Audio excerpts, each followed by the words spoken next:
Hello, I am Anita from Life in This Place, and today I was needing to make some sauerkraut, so I thought I'd show you all how to do it. It is an incredibly simple process. You just need a few implements. You can do it at home just with some cabbage and some good salt, and you probably have all the vessels you need and all the equipment that you need. And then you can always buy extra stuff to make it funner or whatever, but you can do it at home just with what you've got already, as long as you have cabbage and salt. I like Celtic sea salt, but I have just fine sea salts for today's play, which is great. I just bought this at Walmart. I think it was less than $5 for 1.2 kilograms. You can also get fine ground Himalayan sea salt, or not sea salt, fine ground Himalayan salt that is not a sea salt, it's a rock salt. And that is delicious. I prefer the Celtic sea salt for ferments for some unknown reason. I just like the taste of it. And so what you need is some nice fresh cabbage, as fresh as you can get it. So I've already cut up a little bit, so I'm not wasting all your time cutting, but there's a nice cabbage. And what you want to do is save some of those outer leaves. I'll show you why later, but you just, as carefully as you can, you just kind of peel them off. It's okay if they rip a little bit. And you want a few. I'm going to show you a number of ways of how to put them in a container, so I'm saving a bunch. Put them in different containers.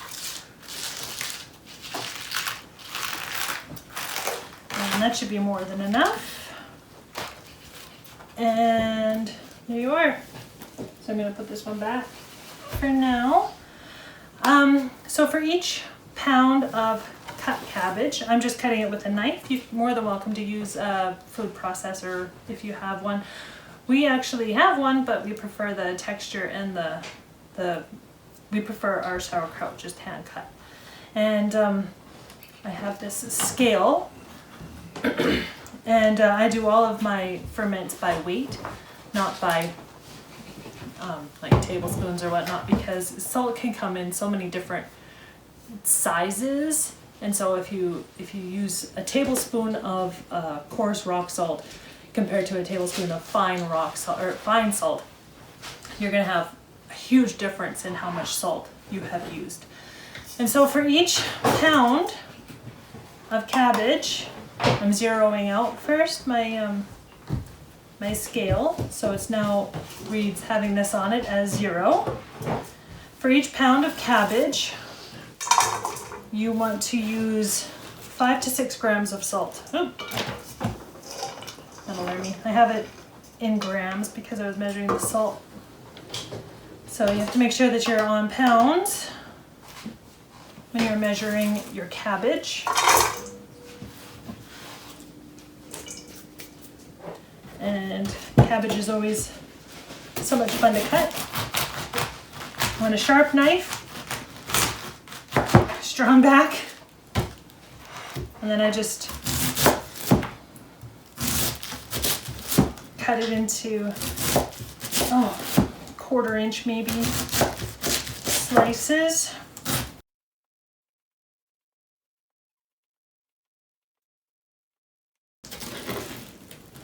And then, depending on the size of the cabbage, this one I'm cutting into 4, but if it's a smaller cabbage, I'll cut them into 3 pieces, and then there you have it. So this is still not quite a pound in there.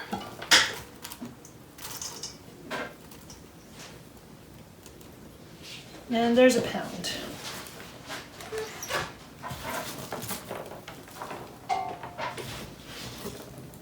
And it's not exact, but you do need at least 5 grams of salt for each pound of cabbage. If you don't have enough, then you're going to have mold and not fermenting. So I'll zero that out again. And then I have to change the unit to grams. And I have 1 pound, so I need at least 5 grams of salt. And there's 5. You can go a little bit more. It's 5 to 6 grams per pound of cabbage. Now all we do is just mix it up with your hand.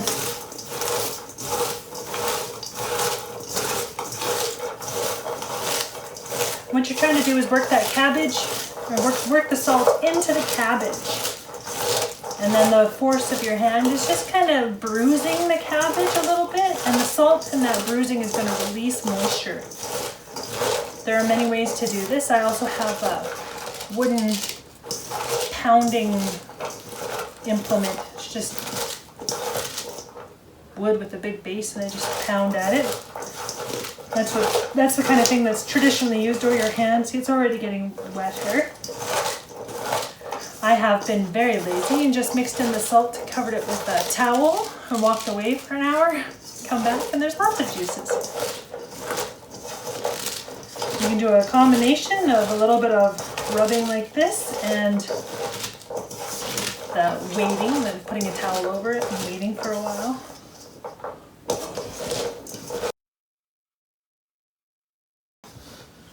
I have a large family and we absolutely adore sauerkraut. We eat it at almost every single meal, so when I make it, I make a lot.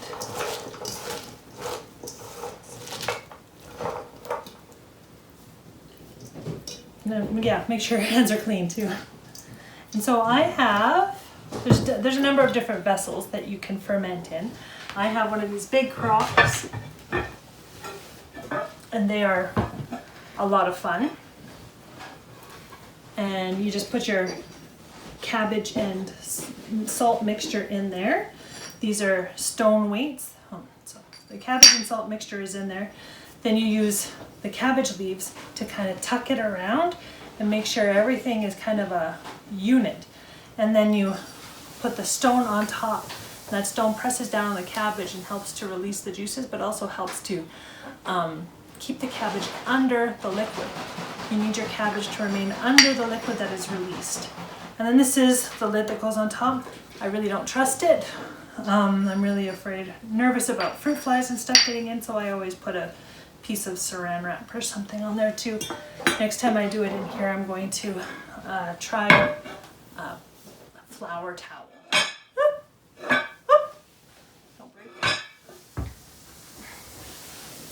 So what we are going to use today, I have 3 other methods to show you how to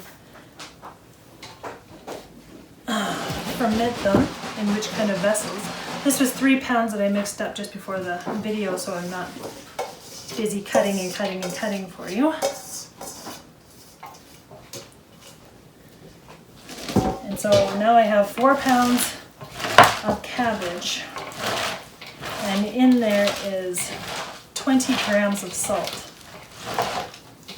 Hopefully you'll be able to see a little bit of moisture. You can see that in the bottom. So that's all coming from the cabbage.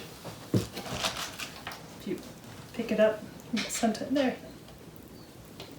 It's all coming from the cabbage, from working it and just giving it a little bit of time. Okay, so if you don't have any of these fun little things, I'll show you how to do it just with a plastic Ziploc and a rubber band. And all you want to do is try to get your cabbage into the jar. That's always the fun part. I get overzealous and take too big of handfuls. I have all of these fancy little things, and this is probably my favorite way to ferment, too big, to ferment cabbage. Just because it's so simple. There's no gadgeties, no gimmicks.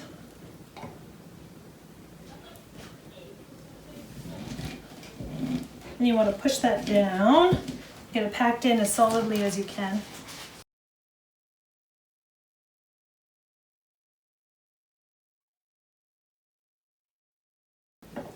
Look at that. I have at least, probably almost 3 pounds in this 1 2-liter jar.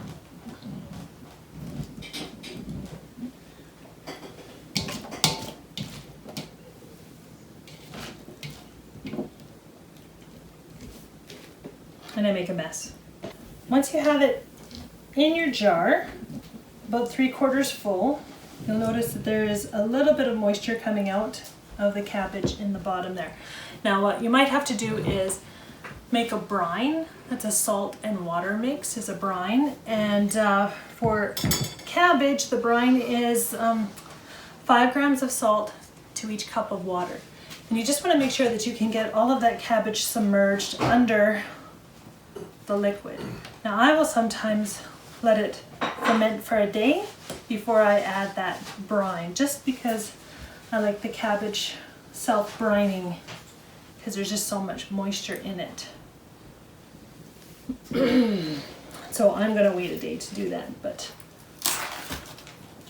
this is where the cabbage leaves that you pulled off first come into play, because you want to take those and do your best to just kind of tuck it around in the jar, around the cabbage, the cut cabbage, and you want to just use that to hold everything down in the jar. You don't want any floaties. If it floats above the surface of the brine, the salt and cabbage liquid, then chances are it's going to mold. And if it molds, then you can't eat it.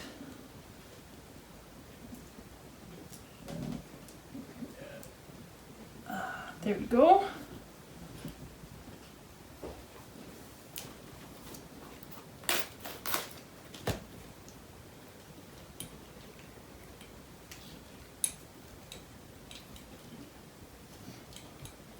There. So now I have pretty much all of the cabbage leaves covering the surface of the cabbage. I hope you can see that. Okay, so now I'm going to just mix up a brine to be able to fill that up. I'm going to zero out my container on my scale again, make sure I'm in grams. Weigh out, I'm going to do 2 cups of water, so I'm going to weigh out 10 grams of salt. It sounds like a lot of salt, but it really isn't. Like the finished product is salty. It is not to be made, you're not supposed to eat it like a side dish or a main dish. It's just a condiment, right? It goes along with your food. It actually aids in digestion, and it has digestive enzymes. Sauerkraut is absolutely full of vitamin C. It is hugely beneficial to your microbiome. It's just, the finer ground your salt, the faster it dissolves. I usually dissolve it in hot water, just a little bit of hot water, and then fill it up with cold.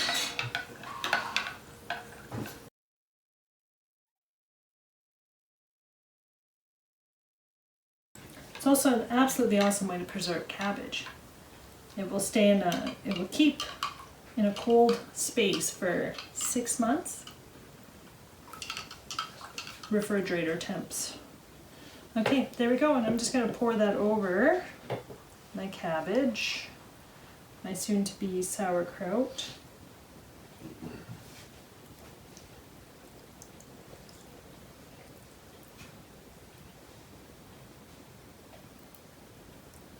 There we are. Okay, so this is just, don't have any extra fun things. What we're going to use is a Ziploc bag. And you just stick that in there and you kind of try to push it kind of over by the cabbage as well, because you want it to spread out. And then you fill the bag, not fill it, but you add water to the bag, and that is going to act as a weight to press down on the cabbage and try to encourage it to release juices. Cabbage, when it's fresh picked, it doesn't need any brine usually, but it is the middle of winter and your vegetables just won't have as much stored moisture in them. And so I can see that the brine is actually rising up above the bag, above where the bag is on the bottom there. If you can see that. So there's the level of the brine, there's the level of the cabbage. And then you just put that down around the outside of the jar. And the idea is to keep oxygen out of the jar. So you want a nice tight rubber band. I don't have a tight rubber band on there. I'll change it later. But you want a nice tight rubber band. The sun is coming out from behind the clouds. Perfect timing. And then I'm going to put a piece of saran wrap, or these are mason jars. I could just put one of those lids on top. It's just to avoid evaporation, because as it evaporates it'll get lighter and could maybe not be pressing the cabbage down as much as it should. So there's one way.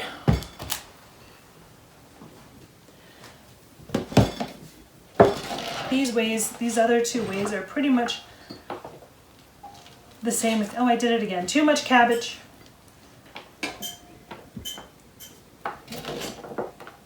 Too much cabbage. So one has a weight and one has a spring to hold the cabbage down, instead of the plastic bag weight.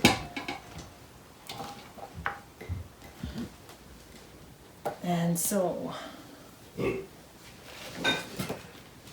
little bit more. See, it's really easy. You just have to let it ferment. Some people go as little as 5 days, just sitting on the counter. Just set it on the counter and let it ferment as little as 5 days, or you can go as much as 10 or 14 days, but then you want to get it someplace cooler to ferment slower. And then you can let it ferment for 3 months.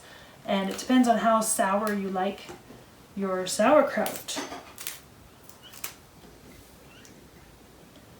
And so, once again, I'm using the cabbage to try to just push that down.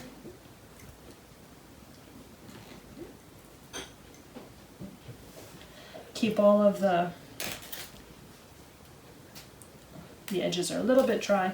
Keep all of the cabbage below the level of the water, the brine.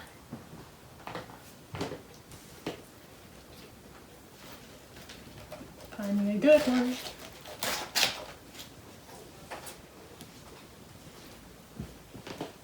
You do not want them to float, like I said. Now this is just cabbage. You can always flavor this any way you want.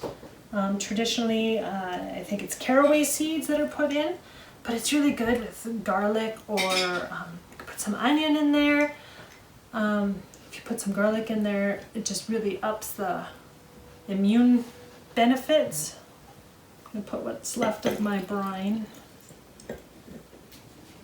in there. The immune benefits are just astronomically awesome, and I'll show you how to do both of these. So one of these is a spring, and so you put this great kind of one on top of your vegetables, and then this lid that goes with it, you just push it down, but it has a valve on the top to let out carbon dioxide, I can never remember. It's going to be gassing anyways. The little critters that you're growing in there are going to be respirating, and so you need to, otherwise it could just blow up. You don't want that. So there is that one. After another day or two, the level of water or brine is going to rise, and if it hasn't risen anymore by tomorrow, I will add some more brine to that. That is one way. I bought that at PV Mart, but you can get it on Amazon. Or you can also get these ones. This is a glass hockey puck. It has a nice weight to it, and it fits inside the wide mouth mason jars, and you just pop it in there. This is a lid, just like the mason jar lids. It's the same size as a wide mouth mason, but it has a little nipple on the top to, when there's pressure inside, it'll build up and it'll just escape through that little crack that's on top of there. And you just put that on your jar, and just put the mason jar ring. And that's it. Once again, you want to make sure that the brine is up over the vegetables within the first 24 hours. And then you just let it sit for a week, 14 days, and then stick it in the fridge and eat it at your leisure. It is absolutely delicious and so easy to make.